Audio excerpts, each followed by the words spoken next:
తన్మే మనః శివ సంకల్పమస్తు. నా ఈ మనస్సు శివ సంకల్పమస్తు అంటే కళ్యాణకర ఆలోచనలు, శుభమైనటువంటి కార్యములు చేయుగాక. అది శివం అంటే.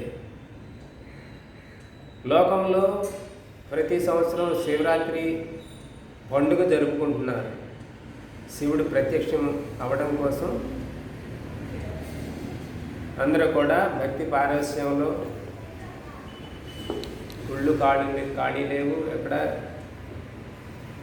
జరుపుకుంటున్నారు. ఒక వ్యావహారికంగా చేస్తున్నారు, పండుగలాగా. తెల్లవారు సినిమాలు చూడటము, ఆటలు పాటలతోనూ మెలకువగా ఉండటం కోసం ఏదో పని చేస్తున్నారు.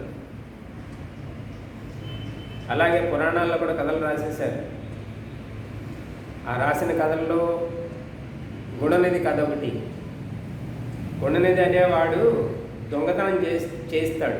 రాత్రికి దొంగతనం చేయాలి కదా, మెలకువగా ఉండాలి కదా, దొంగతనం చేయాలంటే జాగరణ అంటది.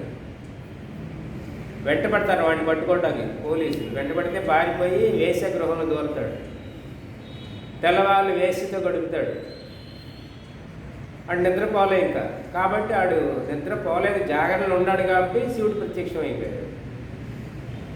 ఇది భారతీయ సనాతన ధర్మాన్ని, ఆధ్యాత్మిక తత్వాన్ని భ్రష్టు పట్టించేటటువంటి కథలు రాసేసి భక్తులని మూఢభక్తులు చేసేసి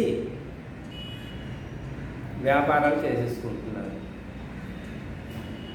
ప్రతి సంవత్సరం శివరాత్రి వస్తుంది పోతుంది, అనేక శివరాత్రులు అయినప్పటికీ ఎవరికి శివుడి దర్శనం అయిందో, శివ దర్శనం అయిన తర్వాత అమావాస్య శివరాత్రి తర్వాత రోజు అతడి జీవితంలో ఎంత మార్పు చెందాడు, ముక్తి పొందాడా లేడా, కనీసం ఆత్మోన్నతైనా జరిగిందా, అతను మహాపురుషుడు అయిపోయాడా, ఉన్నతిని పొందాడా శివరాత్రి ఫలితం, జాగరణ ఫలితంగా అనేది వివేకవంతులే ప్రశ్నించుకోవాలి. కానీ భారతదేశంలో ఇదే శివరాత్రి రోజున మూలశంకరుడైనటువంటి ఒక కుర్రవాడు తన తండ్రితో కలిసి శివాలయంలో శివరాత్రి జాగరణ చేస్తాడు. తండ్రి చేయిస్తాడు.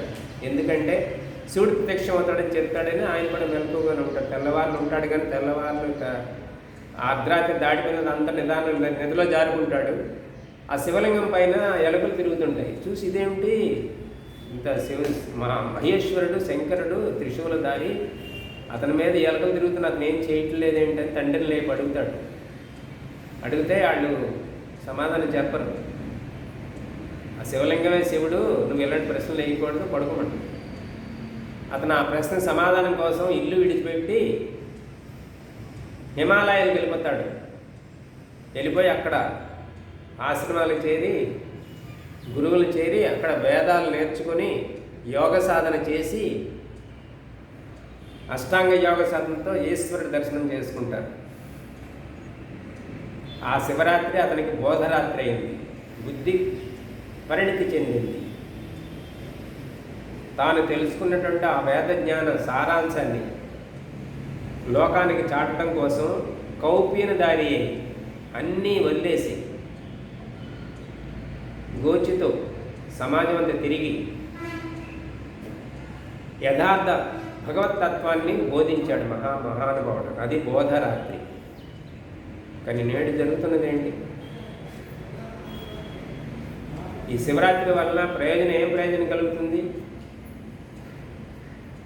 గుళ్ళకు నిధులు చేరుతున్నాయి, వ్యాపారాలు అవుతున్నాయి తప్ప మనుషుల్లో మాత్రం మార్పు లేదు. ఆ రూపంగా శివరాత్రి చేయడం అవసరం లేదు. వ్యాపారం భజన చేయండి, చేసుకోండి.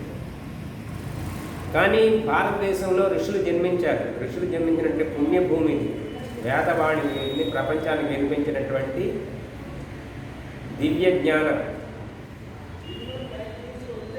భక్తి భూమి. కానీ ఆ ఋషుల యొక్క జ్ఞానాన్ని వదిలేశారు. ఋషులు ఏం బోధించారు?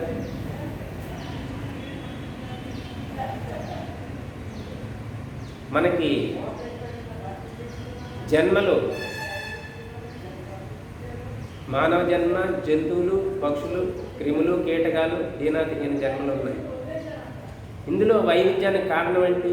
పరమాత్మ అందరూ మంచి వాళ్ళకి ఒకే జన్మ ఎత్తాలి, మానవ జన్మ ఎత్తాలి కదా. కానీ కర్మానుసారంగా వాళ్ళ ఆయా యోనుల్లో ఆయా దేహాల్లో వెళ్ళిపోతున్నారు. ఉత్తమ కర్మలు చేసిన ఉత్తమ మానవుడిగా పుడుతున్నాడు. అలా కాకుండా హీన కర్మలు చేసినటువంటి వాళ్ళు హీన జన్మలు పొందుతున్నారు, దుఃఖాలు అనుభవిస్తున్నారు. దుఃఖం వద్దనుకునేవాడు దుఃఖ నివృత్తిని కోరడం కోసం మనం ఏం చేయాలి? యోగ సాధన చేయాలి. వేరే మార్గం లేనే లేదు. దుఃఖాత్యంత నివృత్తి ముక్తి. మోక్షం అంటే మరో జన్మ రాకపోవడం. మరో జన్మ రాకపోవడానికి ఉచిత పథకాలు ఏమీ లేవు, అష్టాంగ యోగం తప్ప. యథార్థ భగవద్భక్తితో మాత్రమే యథార్థ భగవత్ ప్రాప్తి జరుగుతుంది.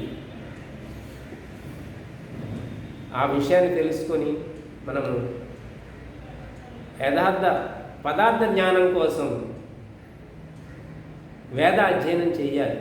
ఋషులు చేసిన పని అది. ఋషుల మార్గంలో మనం పయనించాలి. ఋషులను ఆదర్శంగా తీసుకొని మనము మన జీవితాన్ని మార్చుకోవాలి. అలా మారకుండా మన దైనందిన జీవితం అలాగుండినట్లయితే ఈ దుర్మార్గాలు దోషాలు జరుగుతూనే ఉంటాయి. మనుషుడు దుఃఖాలు పాలవుతుంటాడు. మన దినచర్యలో మార్పు లేకుండా, మన చిత్తం పవిత్రం కాకుండా ఈశ్వరోపాసన జరగదు. కాబట్టి శివరాత్రి పేరుతో శివుడి దర్శనం అంటే నీ బుద్ధి మారాలి, వైరాగ్యం రావాలి. బాహ్య ప్రపంచం నుండి, ఈ మోహం నుండి, ఈ దేహం నుండి బంధాన్ని నుంచి బయటపడాలి. ఆ పరమాత్మ మాత్రం నాకు కావాలి. అతని యొక్క ఆనందాన్ని అనుభవించడం కోసం నా జీవిత లక్ష్యం కేవల సుఖం అనేటువంటి ముక్తానందాన్ని పొందాలని ప్రయత్నం చేయాలి. ఓం దిశ.